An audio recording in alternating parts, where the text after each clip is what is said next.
Les gens avec qui vous traitez sont criblés de doutes.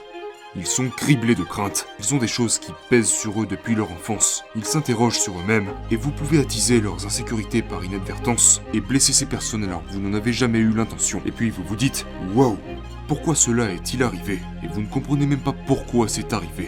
Les gens ne vous disent jamais ce qu'ils font vraiment, ce qui les motive réellement et pourquoi ils se comportent ainsi. Et vous prenez leurs mots et leurs attitudes pour la réalité, mais ce n'est pas la réalité.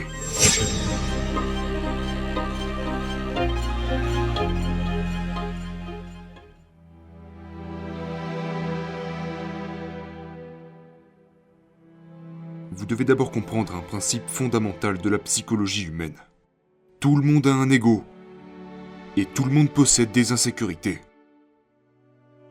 Mais votre patron, la personne au-dessus de vous, a encore plus d'insécurités, et un ego beaucoup plus gros que les autres. Et c'est quelque chose qu'on ne soupçonne pas. Je veux dire, vous savez qu'il a probablement un gros ego, mais vous ne soupçonnez pas qu'il a lui aussi des insécurités, parce que c'est le patron.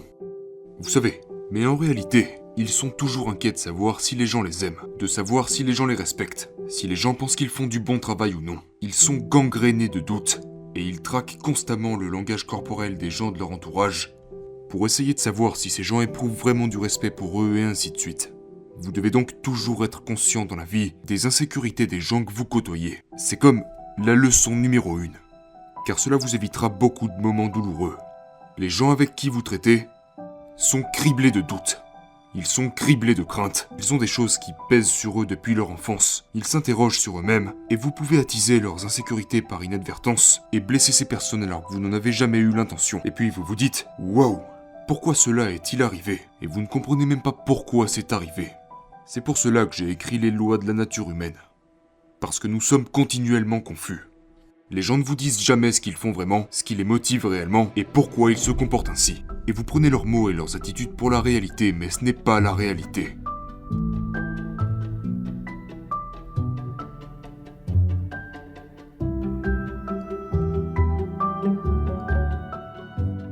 Vous voulez un chemin dans la vie, quand vous avez 20 ans, 21 ans, 22 ans, mais vous ne voulez pas être trop rigide, parce que sinon vous allez vous épuiser, vous allez vous ennuyer, finir par abandonner.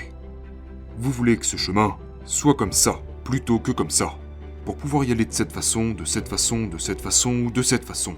Mais si votre chemin est une ligne droite, vous ne trouverez jamais rien parce que vous n'essayez jamais rien. Donc, je savais que je voulais être écrivain, et j'ai essayé 8 formes différentes d'écriture. Donc vous voulez trouver un sens, mais vous devez rester fluide et ouvert, pour que, en fin de compte, vous trouvez le bon filon.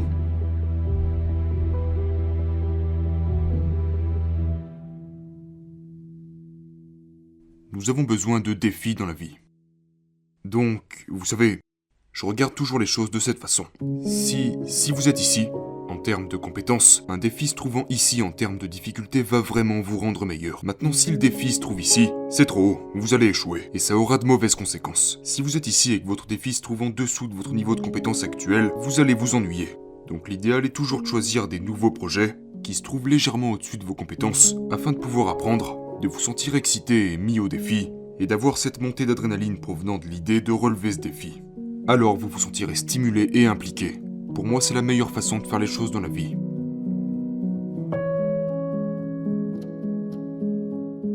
Mon chapitre préféré est en quelque sorte celui sur le côté obscur de la nature humaine. Le fait de confronter son côté sombre et de le faire travailler pour vous, plutôt que de le réprimer. Donc, tout le monde possède un côté sombre. Je me fiche de savoir si vous êtes Mahatma Gandhi ou qui que ce soit. Vous avez un côté sombre. Et, il se manifeste d'une manière dont vous n'êtes même pas conscient. Et j'explique dans le livre d'où est-ce que vient notre côté sombre. Autrement dit, lorsque nous étions enfants, nous avions beaucoup de puissantes émotions que nous ne pouvions pas contrôler. On frappait notre sœur, on était terriblement méchants à travers nos blagues, et je ne dis pas du tout ça parce que c'était mon cas. Oui, je crois qu'on a tous fait ça. Des blagues terriblement précises, on pouvait être méchant, agressif, mais nous pouvions aussi être très aimants. On jouait avec une gamme complète de comportements. Mais ensuite vous apprenez en vieillissant, Robert, tu ne peux pas frapper les gens juste parce que t'en as envie. Arrête ça, ne sois pas comme ça. Ne fais pas ces mauvaises blagues. Les gens n'aiment pas ça du tout.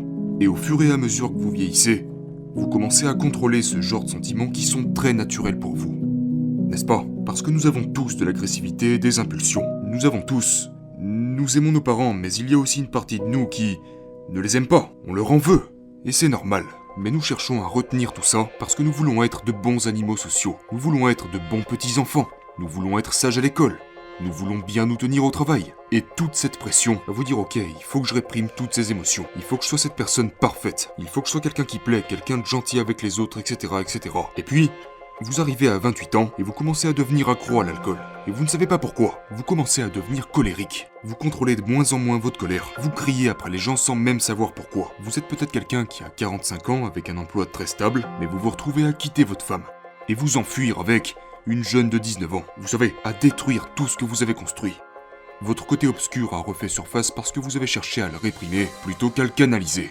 Donc, l'idée c'est que vous devez comprendre votre côté obscur, le confronter et le faire travailler pour vous.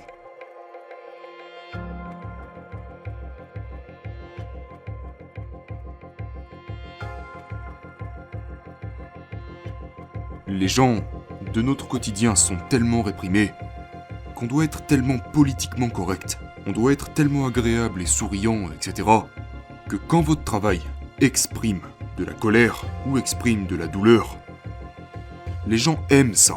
Ils sont attirés par ça parce que ils trouvent enfin quelqu'un qui exprime ce qu'ils ressentent au plus profond d'eux-mêmes mais dont personne ne parle en général. La personne à laquelle je pense beaucoup en ce qui concerne le côté obscur est Kobe Bryant. Parce que il a reconnu qu'il avait cette sorte d'énergie sombre en lui. Il avait beaucoup de colère. Et il était tellement compétitif. Il voulait vous écraser sur le terrain de basket. Et il en parlait avec ces termes. Ce n'était pas comme un petit match amical. Pour lui, c'était la guerre. Mais, comme Michael Jordan, il a transmuté, il a canalisé cette énergie pour pouvoir être un bon coéquipier, pour vaincre l'équipe adverse, travailler comme un bon joueur avec ses autres coéquipiers. Mais il a appris très tôt à canaliser cette énergie.